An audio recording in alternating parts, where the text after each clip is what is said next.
The David Pakman Show at davidpakman.com.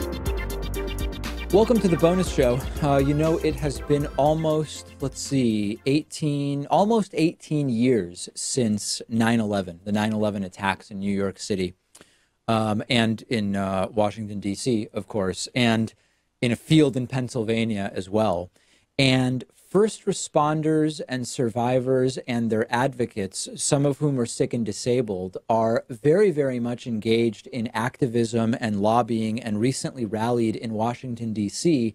to demand that Congress restore the compensation fund that has been nearly completely gutted. The fund is quickly running out of money because of a record number of claims. And Senator Kirsten Gillibrand is involved. Former Daily Show host Jon Stewart has been very, very involved in this effort.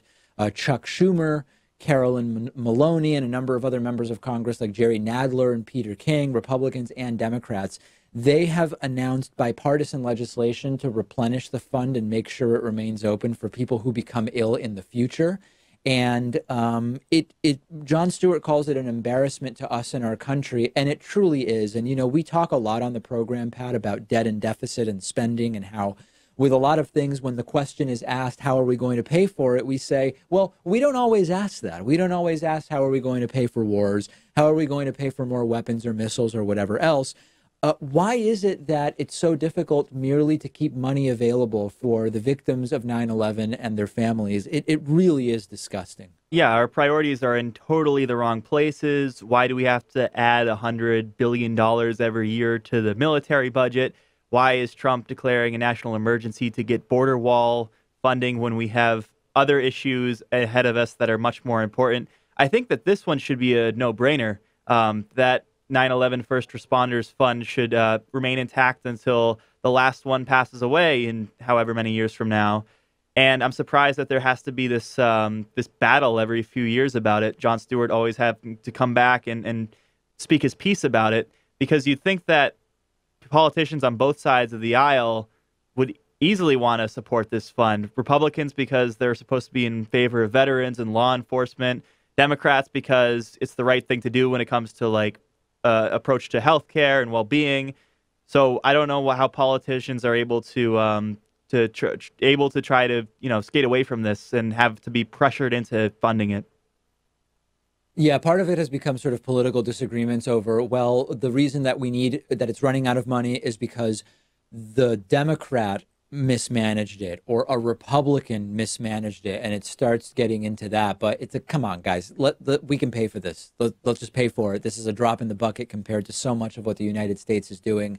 The fact that, it's great that Jon Stewart has made this an issue of his that is important and that he's an advocate for, but it's disgustingly embarrassing that this is even something he needs to use his celebrity just to make sure that first responders and victims and family members of 9/11 are taken care of. That's what he needs to, because every time, you have a limited amount of political capital, no matter who you are, based on your level of celebrity, you have a certain amount of political capital. If Jon Stewart wanted to champion this and 10 other big issues, they're not going to all get as much attention as if he just focuses on one issue. And the fact that he even needs to spend political capital, celebrity capital, I don't know what you want to call it, reputational capital, lobbying for this is just so disappointing. And it seems as though they are going to get it together, but only after all of this back and forth. It's horrible. I don't know of any other way to describe it. But yeah, this is still an issue. And it is still going on. We've spoken before about wrongly convicted people and how sometimes their ability to be compensated for their wrongful imprisonment is limited by state law. And so there will be instances where someone spends 20 years in prison on a wrongly convicted for a crime that they didn't commit, convicted of a crime they didn't commit.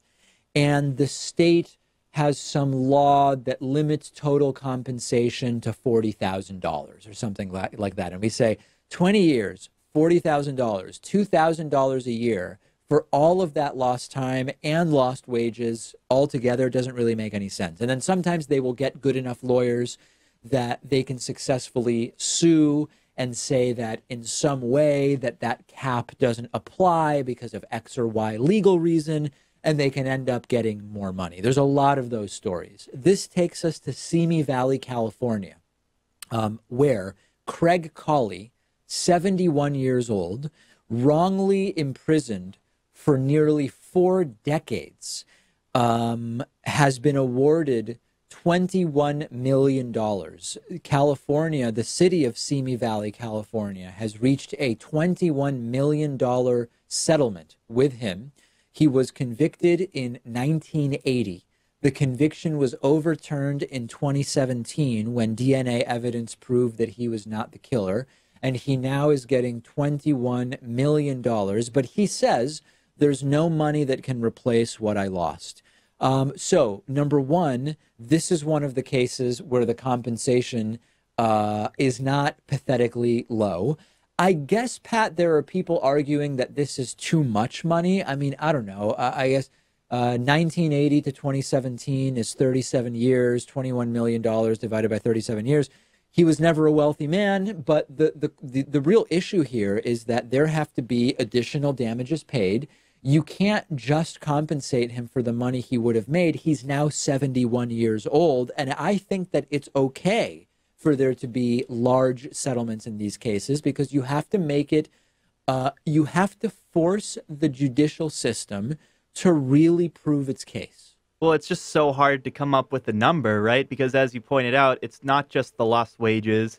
It's not just opportunity cost. It's also pain and suffering, the fact that he'll never go on to have children and grandchildren, the fact that he had to sit in that cell for 40 years thinking that maybe he would never get out. I mean, that's a lot of damage. You took half of the guy's life away from him.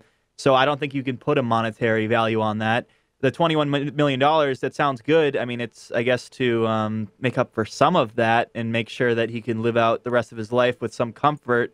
But you can never make up the time that he lost. I'm just happy that I think with DNA testing, this will happen less and less in the future. And if there's any saving grace to this story, I think that's it. Yeah, well, the other saving grace is he wasn't executed, right? So it's in different states, in different circumstances, this guy could have been sentenced to the death penalty, and the execution could have already taken place. And in that case, it's yet another reason I'm against the death penalty on principle. I'm also against the death penalty because, statistically speaking, we know we have put to death people who did not commit the crime for which they were convicted. I think a lot of us have the reaction of $21 million. Give me a break. I would do so much with just a fraction of that, and it would so drastically improve my life. Fair. Nobody's denying that. But he's 71. He's missed the great majority of his sort of productive adult life. Now he has $21 million. He has no one to leave it to in terms of direct family descendants. He may end up living who knows how many more years, hopefully as many as possible if he's in good health. And then I guess leaving the money to charity. So yeah, even though it's a lot of dollars, it's not even really going to now provide him with an amazing life in total because he lost the last 30, those 37 years. I think that, Pat, is what a lot of people miss when they see just the number 21 million. Yeah, and you have to worry maybe about what the guy's going to do with the money. Like, you get out of prison after 40 years, and now all of a sudden you're a very wealthy man. Is he going to spend it partying, or what is he going to spend it on? Totally up to him, of course, but he's not used to having to manage money. I don't know if those are skills that he acquired in his younger years before he was wrongly put in prison, but let's hope he's responsible with it, I guess. Yeah, I mean, a lot of times, so there's the lottery problem where the people who play the lottery are disproportionately people who are not good at managing money, which explains part of why they're playing the lottery, because playing the lottery, financially speaking, for almost everyone is a really, really bad thing. You might end up getting lucky and winning some big jackpot. A lot of those people end up losing all the money, and most of them end up no happier than they were before they won the money. And with people who get large settlements, in situations like wrongful imprisonment, but also sometimes for accidents of different kinds or whatever, it is not uncommon that they end up losing all of the money. So hopefully the first thing he does is just get a good financial advisor. If I were him, I mean, listen, I couldn't even guess what my mental state would be if I had been wrongly imprisoned 37 years and then fighting for 2 more to try to get some compensation for that time. I don't know what my mental state would be, but I would imagine, Pat, that I would probably get myself a house and do some traveling, and that would be that, you know? Yeah, I think that given the circumstances, he seems to have the right mindset. Like he just wants to move on from all of this. I don't know if I could have that same mindset after that. Yeah. Yeah. I don't know. It's just hard to even imagine. And the emotional toil of spending 37 years in a box for something you didn't do, right? I mean, not that incarceration is particularly humane anyway in the United States, but in particular for people who are wrongfully convicted, just can't imagine. I don't know what I would do because I just cannot imagine it. Venmo is an app that allows people to easily send each other money. And there are some interesting reports about how Venmo is affecting culture in many different ways. One way is when people go out to eat at restaurants, there are dynamics that sometimes take place. There's a game theory element to the dynamics, and there are also other aspects of, depending on how the meal is going to be split, how do you order? If you believe that the meal is going to be split just evenly, the bill is divided by the number of people, you're sort of incentivized to order more drinks or more expensive dishes. If you believe that there is going to be a split that is everybody pays what they order, then you might order in a slightly different way. And Venmo has done something very interesting because, number one, it makes it very, very easy for people to just pay for what they ordered. And it's creating a lot of interesting social dynamics, particularly in conservative parts of the country. There's a really good NPR article about this. I tend, Pat, when I go out with people, number one, I don't really want to use Venmo at all. I just don't like using Venmo, and I try to just resolve the bill in a way that's satisfactory right then and there.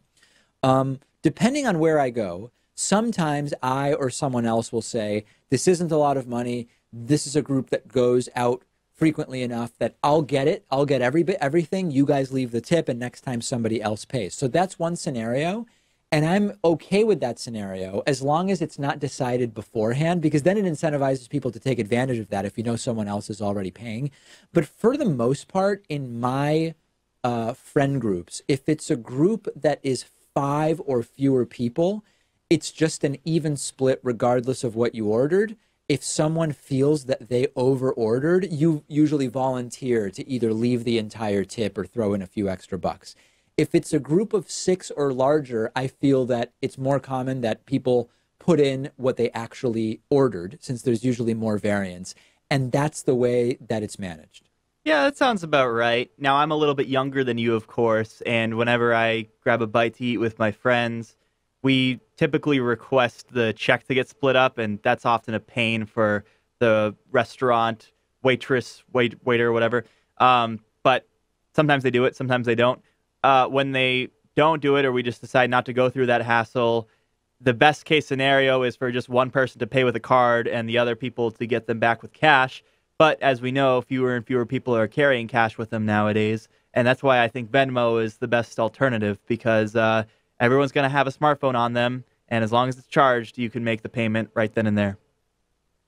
That's exactly right. So the way that Venmo comes in and is actually useful is in that scenario I described, where in order to avoid putting in 6 credit cards, people don't have cash, whatever, it's much more simple for one person to say, I'm going to put it all on my credit card, and then I'm going to send you guys Venmo requests for what you bought or purchased or ordered or ate, whatever. And then you can just pay me back. And this is apparently a really uncomfortable thing in certain parts of the United States.